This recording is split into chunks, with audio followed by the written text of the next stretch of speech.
Yes, good morning students. देखिए, हम लोगों ने ये पढ़ा था आपका इलेक्ट्रोलाइसिस का प्रोसेस पढ़ा था जो माइकल फराडे ने दिया है।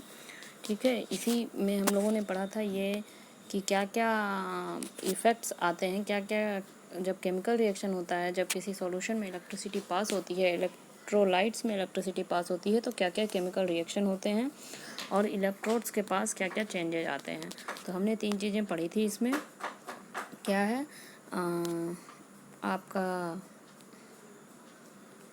Metals get deposited at the electrode surface, या तो मेटल्स डिपॉजिट होगा इलेक्ट्रोड सरफेस पे, या गैसियस बबल्स फॉर्म होंगे इलेक्ट्रोड्स पे, हाइड्रोजन गैस और ऑक्सीजन गैस, या जो सॉल्यूशन का कलर है वो चेंज होगा। ये कुछ 3 इफ़ेक्ट्स हैं जो जब हम इलेक्ट्रिसिटी पास करते हैं किसी सॉल्यूशन में तो ये 3 चेंजेस होते हैं। ठीक है, अब ये 3 चेंजेस होते हैं और इलेक्ट्रोलिसिस जो होता है उसके एप्लीकेशंस, मतलब हम इस इलेक्ट्रोलिसिस से क्या क्या कर सकते हैं, तो ये एप्लीकेशंस भी हमने देखा था। देखिए, एक्सट्रैक्शन ऑफ मेटल्स, मेटल्स को हम उसके ओर से एक्सट्रैक्ट कर सकते हैं।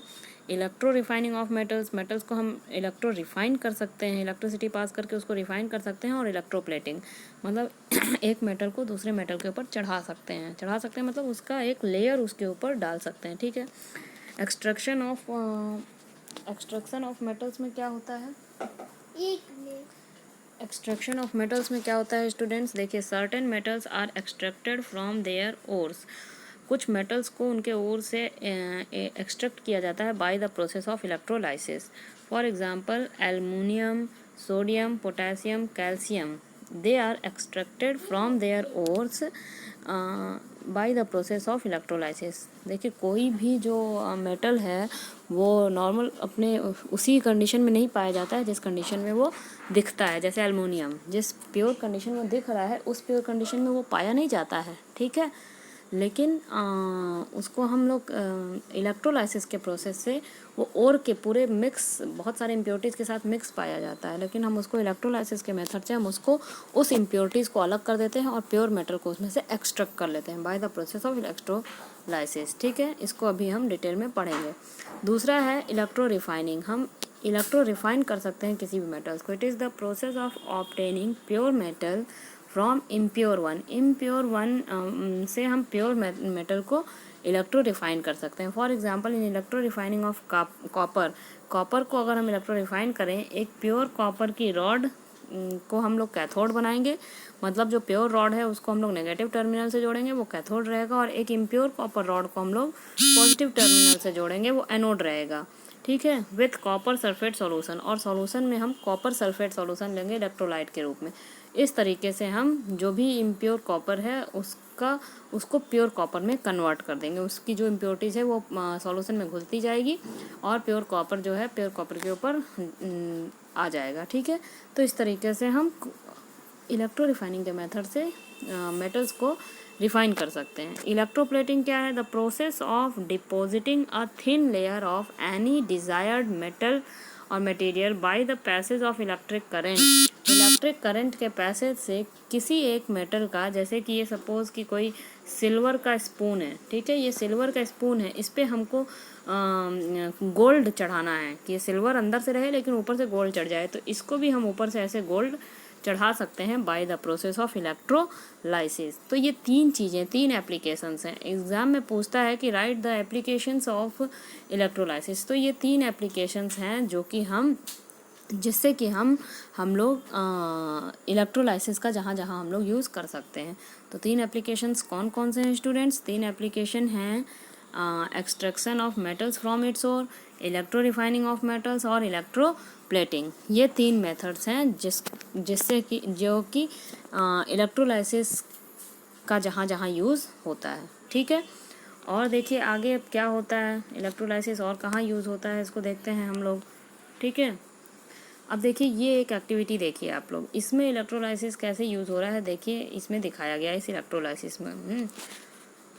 देखिए, टेक 2 कंडक्टिंग प्लेट्स, हमने 2 कंडक्टिंग प्लेट लिया, एक जिंक प्लेट लिया और एक कॉपर प्लेट लिया। ठीक है, we have taken 2 conducting plate, zinc plate and copper plate. ठीक है, take 250 ml of distilled water in a clean and dry beaker, इसमें हम लोगों ने डिस्टिल्ड वाटर लिया, एक क्लीन और ड्राई बीकर में dissolve 2 table spoon of copper sulphate in it. इसमें हमने कॉपर सल्फेट 2 टेबल स्पून इसमें मिला दिया, तो ये बन गया कॉपर सल्फेट सॉल्यूशन। ठीक है। Add few drops of sulphuric acid, और कुछ ड्रॉप्स हमने सल्फ्यूरिक एसिड के भी इसमें डाले। ठीक है। To make it more conductive, ताकि ये ज़्यादा कंडक्टिव बने। Connect the copper electrode to a positive terminal. इस कॉपर इलेक्ट्रोड को हमने पॉजिटिव से एनोड से जोड़ा। याद रखिएगा, पॉजिटिव टर्मिनल को एनोड बोलते हैं। ठीक है। और इसको जिंक को हमने नेगेटिव से जोड़ा। ठीक है।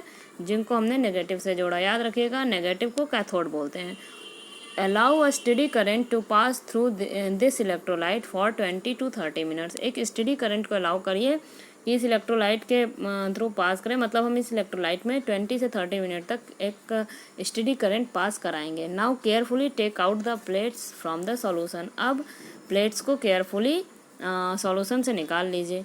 हम लोगों को क्या मिलता है? A reddish copper coating on the zinc plate. हम लोगों को एक रेडिश कॉपर कोटिंग मिल रही है जिंक प्लेट पे। ठीक है। We are getting a reddish copper coating on a zinc plate. ठीक है। तो ये हमको मिल रहा है इस पूरे मेथड के बाद। और जिंक प्लेट किससे कनेक्टेड था? कैथोड से। Connected to cathode, negative terminal. Cathode negative terminal होता है हमेशा। It is the copper of the copper sulfate solution that get deposited on this zinc electrode. तो वो क्या है? रेडिश कलर जो जिंक इलेक्ट्रोड पे आया है वो एक्चुअली कॉपर है। ठीक है। We call this process of depositing a thin layer coating of desired metal on metallic object is called electroplating. और इसी प्रोसेस को हम क्या बोलते हैं? इलेक्ट्रोप्लेटिंग। जो जिंक था इसके ऊपर ये जो कॉपर है इसकी एक लेयर चढ़ जा रही है। मतलब ये सपोज कि जिंक का प्लेट है, अब इसके ऊपर ये पूरा रेड कलर का हो जाएगा। रेड मतलब कि ये कॉपर के कलर का हो जाएगा। इसका मतलब कि कॉपर की एक लेयर इसके ऊपर चढ़ गई है। Is that clear? This is called. तो ये इस प्रोसेस को क्या बोलते हैं? इलेक्ट्रोप्लेटिंग। इस प्रोसेस को क्या बोलते हैं स्टूडेंट्स? इलेक्ट्रोप्लेटिंग। ठीक है। तो ये प्रोसेस भी बहुत जगह पे यूज़ होता है। ये इलेक्ट्रोप्लेटिंग का भी प्रोसेस बहुत जगह पे यूज़ होता है। जैसे कि कहाँ कहाँ यूज़ होता है? We now list some conditions that help getting a smooth form electroplating। ये प्रोसेस कहाँ कहाँ यूज है? देखिए, article to be electroplated should be made cathode. देखिए क्या क्या हमको सावधानियाँ लेनी चाहिए जब हमको किसी भी आर्टिकल को इलेक्ट्रोप्लेट करना है। तो सबसे पहले कि जो आर्टिकल को इलेक्ट्रोप्लेट करना है उसको हमको कैथोड से जोड़ना है, उसको हमको नेगेटिव टर्मिनल से जोड़ना है। ठीक है। जिस आर्टिकल को भी हमको इलेक्ट्रोप्लेट करना है उसको हमको कैथोड से जोड़ना है, सबसे पहली बात। और the anode is made up of pure metal. और जो पॉजिटिव टर्मिनल से जुड़ेगा वो जुड़ेगा प्योर मेटल, मतलब जिसको दूसरे के ऊपर चढ़ाना है। ठीक है। जिस मेटल को दूसरे के ऊपर प्लेट करना है वो एनोड, और जिसके ऊपर प्लेट करना है वो कैथोड। ये याद रखिएगा। A suitable soluble salt of anode is made. Electrolyte में भी एनोड जिसका हमने लिया है, जो मेटल हमको दूसरे के ऊपर प्लेट करना है, वो उसी का, जैसे हमको कॉपर जिंक के ऊपर क्या चढ़ाना था? कॉपर का प्लेटिंग करना था, तो हमने सॉल्यूशन में भी क्या लिया? कॉपर लिया। अगर हमको सिल्वर के ऊपर गोल्ड की प्लेटिंग करनी है तो हमको सॉल्यूशन में भी क्या लेना पड़ेगा? गोल्ड ही लेना पड़ेगा। ठीक है। तो इस तरीके से हम कर सकते हैं। अब इसका हम कहाँ कहाँ अप्लाई कर सकते हैं? इलेक्ट्रोप्लेटिंग से हम इलेक्ट्रोप्लेटिंग को हम कहाँ कहाँ यूज़ कर सकते हैं? देखिए किस किस चीज़ के लिए यूज़ कर सकते हैं? देखिए सबसे पहले तो to improve and alter the appearance को इम्प्रूव करने के लिए। जैसे कि गैस का बर्नर अब जब नया नया आता है तो आप देखे होंगे गोल्डन कलर का रहता है ना? गैस का बर्नर गोल्डन कलर का रहता है, तो गोल्ड से तो नहीं रहता है, उसके ऊपर प्लेटिंग की रहती है ब्रास की। वो आयरन का ही रहता है लेकिन उसके ऊपर प्लेटिंग की रहती है ब्रास की, ताकि वो सुंदर दिखे। आपके घरों में जो अलमारी होगा, या जो उसको चाबी ताला होगा, की एंड लॉक्स होंगे, या बहुत सारी चीज़ें होंगी जो चमक रही हैं, हैंडल्स होंगे दरवाजे के जो लोहे के रहते हैं लेकिन उस पर स्टील की प्लेटिंग रहती है ताकि वो सुंदर लगे। ठीक है। तो किसी भी चीज़ के अपीयरेंस को इम्प्रूव करने के लिए, उसको शाइनिंग बनाने के लिए, सुंदर दिखने के लिए हम उसके ऊपर प्लेटिंग करते हैं। दूसरा जो है to provide a protective and strengthening coating. ठीक है। हम लोग क्रोमियम प्लेटिंग करते हैं बाथ टैप्स के ऊपर, या कार बम्पर्स के ऊपर, बाइसिकल हैंडल्स के ऊपर, टॉवेल रेल्स के ऊपर, किचन में बहुत सारे सामान होते हैं उनके ऊपर, ताकि वो मजबूत बना रहे। अगर आयरन का हम लोग सिंपल उसको बिना प्लेटिंग के कर देंगे तो क्या होगा, वो मजबूत नहीं दिखेगा, मतलब वो मजबूत नहीं रहेगा, उस पर जंग लग जाएगी, रस्टिंग हो जाएगा और ख़राब हो जाएगा तुरंत।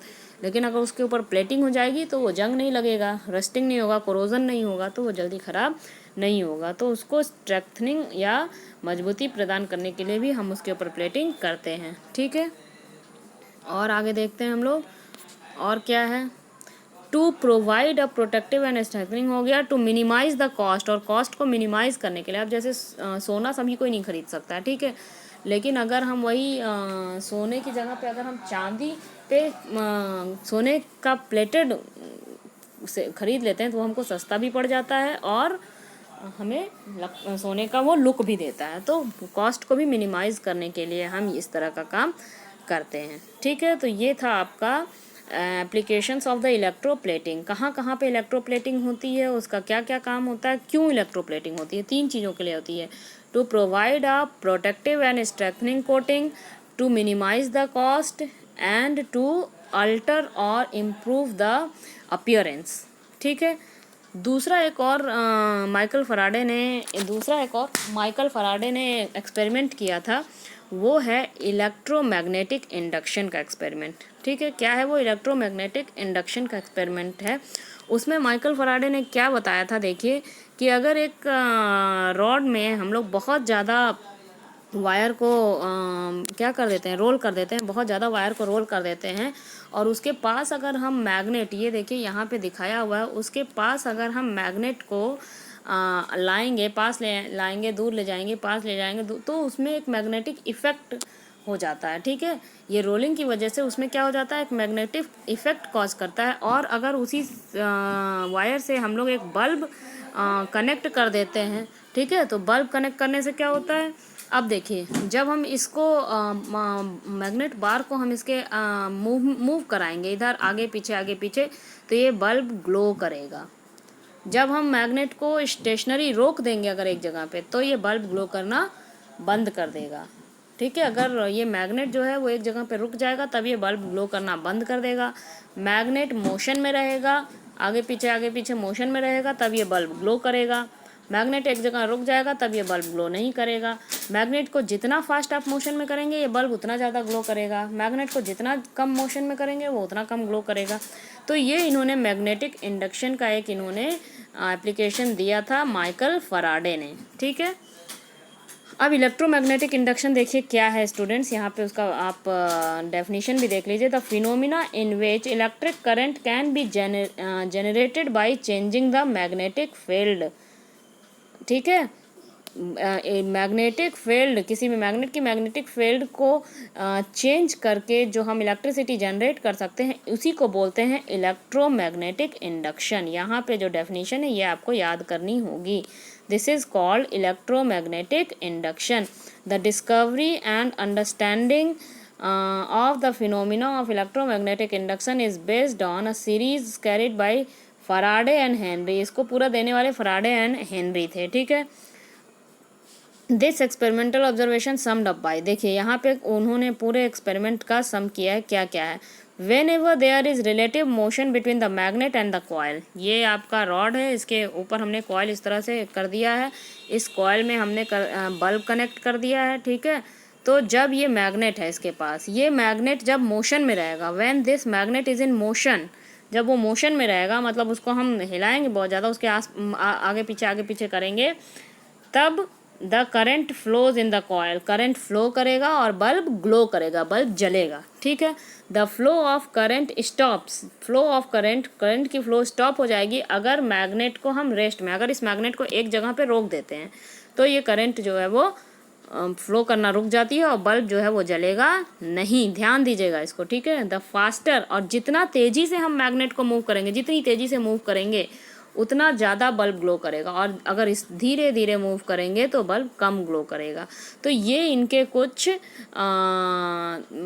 क्या थे, इनके कुछ एक्सपेरिमेंट के जो पूरा ऑब्जर्वेशन जो इन्होंने किया, वो इस एक्सपेरिमेंट का ऑब्जर्वेशन पूरा इन्होंने बताया कि ये चीज़ें होती हैं इलेक्ट्रोमैग्नेटिक इंडक्शन में। जब हम मैग्नेट को मोशन में रखेंगे तो बल्ब जलेगा, रोक देंगे तो बल्ब नहीं जलेगा, फास्ट मोशन में रखेंगे तो बल्ब ज़्यादा जलेगा, और स्लो मोशन में रखेंगे तो बल्ब कम तेज़ी से जलेगा। ठीक है, this is all about the electromagnetic induction. The generators help to convert mechanical energy into electrical energy. अब ये इलेक्ट्रोमैग्नेटिक इंडक्शन का एप्लीकेशंस कहाँ कहाँ हैं? जनरेटर्स, इसी मेथड से जनरेटर्स बनते हैं और इसी मेथड से ट्रांसफार्मर्स भी बनते हैं। तो ये दो एप्लीकेशंस पूछता है अगर कि write two applications of electromagnetic induction, तो वो है जनरेटर्स एंड ट्रांसफार्मर्स। ठीक है स्टूडेंट्स, इसको आप लोग ध्यान से पढ़िए, बार बार देखिए और फिर बताइए अगर कहीं आपको डिफ़िकल्टी आती है तो। Thank you.